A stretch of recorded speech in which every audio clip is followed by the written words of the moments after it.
Hello guys! Hello Scorpio! Welcome dito sa aking channel, Scorpio. Alamin natin kung anong messages, vibration, gabay energy para sa inyong lahat. General reading para sa lahat ng Scorpio.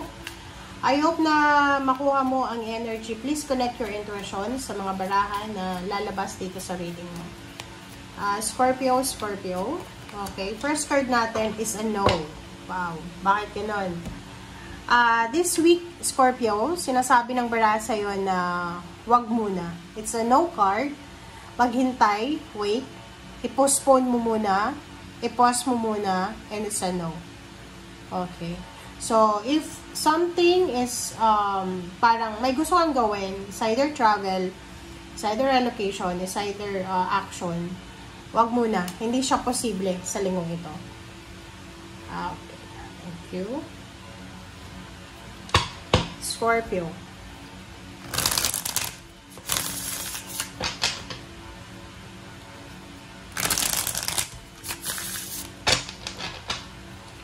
All the Scorpio.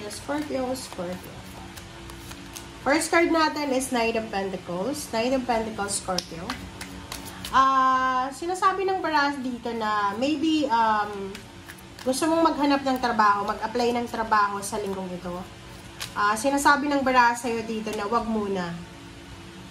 Nakikita ko sa'yo dito, maybe you're waiting for a job, international, or pwedeng yun, pwedeng may mag-offer sa'yo sa linggong ito ng trabaho, papuntang ibang bansa.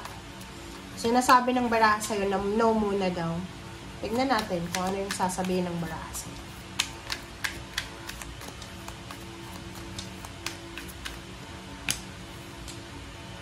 No muna, oh. Diba?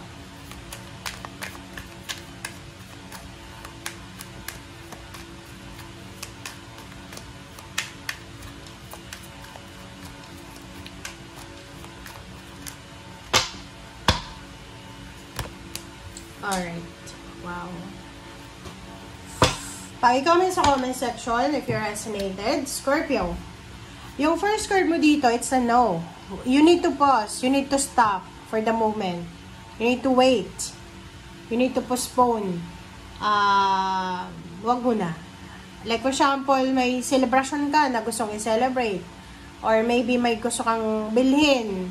May gusto kang gawin. Wag muna daw. Okay? Okay. Dito naman, 2, 4, 6 cards. Sinasabi ng baraha sa'yo dito, Scorpio, na there's an incoming job offer. Or maybe sabihin na natin na pera. There's an incoming money that you're waiting. Maybe this is from international. Or like for example, ano ka ba? YouTuber ka ba? Nagre-reels ka ba? Yung income mo is not from the Philippines. Is from other country. Diba? Yung revenue mo. So, sinasabi ng baraha na posibleng naghihintay ka. So, this week, you're waiting for that. Or maybe you're waiting for international offer, job offer, contract signing, parang gano'n. Okay, 4 of Wands and 5 of Wands. Sinasabi ng baraha sa'yo dito, Scorpio, na kailangan nating maging mapasensya sa linggong ito. We need to be patient. We need to, kasi nakikita ko, maybe you're having financial problems or family problems, parang gano'n. And this family problems, yung parang mayroong posibleng pag-aaway sa pamilya. May rason kung bakit mag-aaway yung magkakapatid, mag-asawa, mag-boyfriend, girlfriend, mag-nanay, mag-tatay, parang ganun. Nakikita ko sir dito na you need to give up this quarrel. Diba? No muna, i-pause mo muna. Like for example, may sama ka ng loob sa isang tao, wag mo muna yan na bigyan ng focus sa linggong ito because you have something to do. Dito sinasabi ng 5 of Swords na give up mo muna yan. Marami kang grudges, resentment, marami kang hinanakit sa kapamilya mo, sa asawa mo, sa karelasyon mo. I-give up mo muna or parang wag mo muna siyang bigyan ng pansin sa ngayon because you are busy, 10 of Wands. May mas importante ka na kailangan na asikasuhin sa ngayon. So ano yon? If for example, may mga triggers sa family, like may mga tao sa paligid mo, pamilya, trabaho, negosyo, or sa kapitbahay na nakaka-trigger siya. Sinasabi ng bara sa'yo dito na iwasan mo. Kumbaga, wag mong papatulan. Because hindi siya maganda sa'yo eh. May mas magandang bagay ka na kailangan na gawin. So, kumbaga, sinasabi niyan sa'yo, Scorpio, na wag nating sayangin ang oras natin sa linggong ito para sa pakikipag-away, sa pakikipagkompetensya, sa pakikipagsagutan, sa paglalaban ng tama sa mali, parang gano'n. So, you need to just let it go. Ano lang, kalma lang. I-postpone mo muna yan. Okay.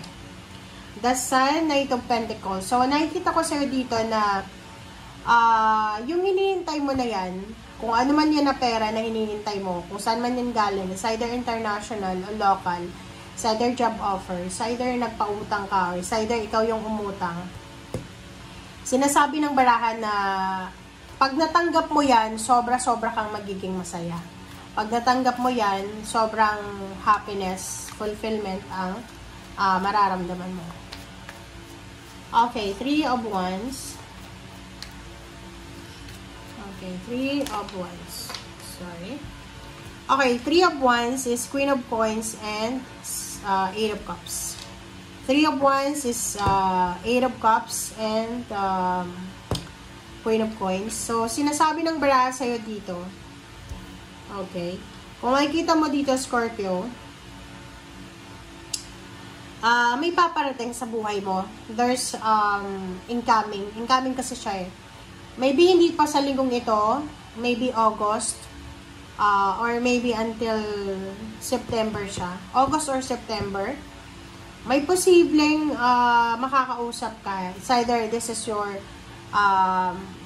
previous employer, yung dati mong boss, dati mong employer, dating team leader, and posibleng offeran ka nila ng trabaho. Or posibleng makakatanggap ka ng job offer, or posibleng makakatanggap ka ng offer na travel, parang gano'n. So, nakikita ko sa'yo dito na kung ano man ang paparating na travel or relocation na to, huwag kang masyadong magmadali. Kasi sa linggong ito, hindi pa siya masyadong nakikita, hindi pa visible. Parang, wala ka pang nararamdaman na matutuloy yung travel na yon, or wala ka pang nararamdaman na may darating sa'yo na balita about money. Okay? 4 of Wands and Judgment. So, nakikita ko sa'yo dito na isang desisyon ang posibleng gagawin mo tungkol sa iyong emosyon and tungkol sa iyong pamilya. So, possible na nga yun. Pwedeng may makipaghiwalay, makipagbalikan, or posibleng meron na magkaroon ng additional member ng family, or pwedeng may desisyon ditong magpakasal, or kung ano man siya na desisyon na posibleng gawin mo. Okay? King of Cups, kumalma ka daw. Okay? Especially if may mga tao sa paligid mo na parang nagiging rason para matrigger ka, yung emotion mo. Yung parang mga tao dyan sa paligid mo na hudas yung ugali. Yung, tawag doon, aasarin ka, di ba?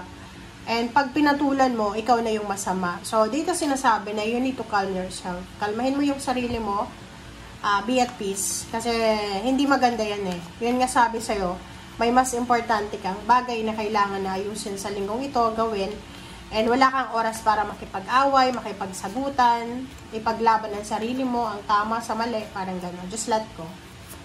5 of Swords is 8 of Wands. So, sinasabi ng baraha sa'yo dito na may posibleng good news. Kaya nga, may good news na paparating sa'yo. So, kung ano man ang triggers na nakikita mo sa ngayon, i-let go mo na. Kasi hindi yan maganda para sa ngayon. Okay. Nakikita ko sa'yo dito, merong mga Scorpio na posibleng may business ka. You're starting a business, or you're collaborating with someone. Pwedeng nagsisimula ka ngayon na bumangon sa business na nalugi. Or pwedeng nagkikipag-communicate ka sa isang tao about business. Sinasabi ng baraha na yun, sobrang busy, sobrang abala ka. Especially August, September, October, November. Okay. Okay, Scorpio, Ace of Discs and 4 of Cups, diba? You're waiting for money. You're waiting for money. You're waiting for a job. may parang ano, may naghihintay ditong Scorpio ng financial help. Okay? Sinasabi ng barahan na naghihintay ka ng financial help from someone.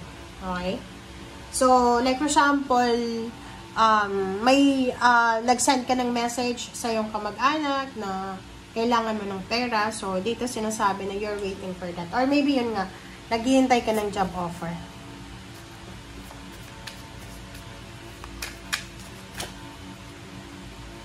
Okay, you need to be strong. You need to be strong. This one, yung strength na to, sinasabi to, especially dito sa mga may mga away, gulo, kompetisyon. Yung, di ba, naramdaman nyo na ba yun, Scorpio? Yung parang sobrang triggered ka na eh. Gusto mo nang sumagot, gusto mo nang ipaglaban yung karapatan mo, but you need to be strong, to be patient, para hindi ka makasali sa gulo or hindi ka magkaroon ng kaaway. Dalawa yung 10 of Wands. So, nakikita ko sa baraha mo na you are super busy. Busy ka. Workaholic. Overworking. Marami kang ginagawa. Or pwedeng yung iba sa inyo, ihanda nyo yung sarili mo. You need to be strong. Kumain ng tama. Matulog ng tama. Iwasan yung negativity. Iwasan yung bisyo. Kasi magiging sobrang busy ka sa mga susunod na araw. Prince of Swords. Sinasabi ng barase dito na yun na nga. You need to prepare yourself para sa mga paparating na balita, paparating na information na yun yung mas importante na dapat mong antayin. Okay? Hindi yung mga bagay na nagtitrigger sa'yo. Thank you guys for watching. Bye!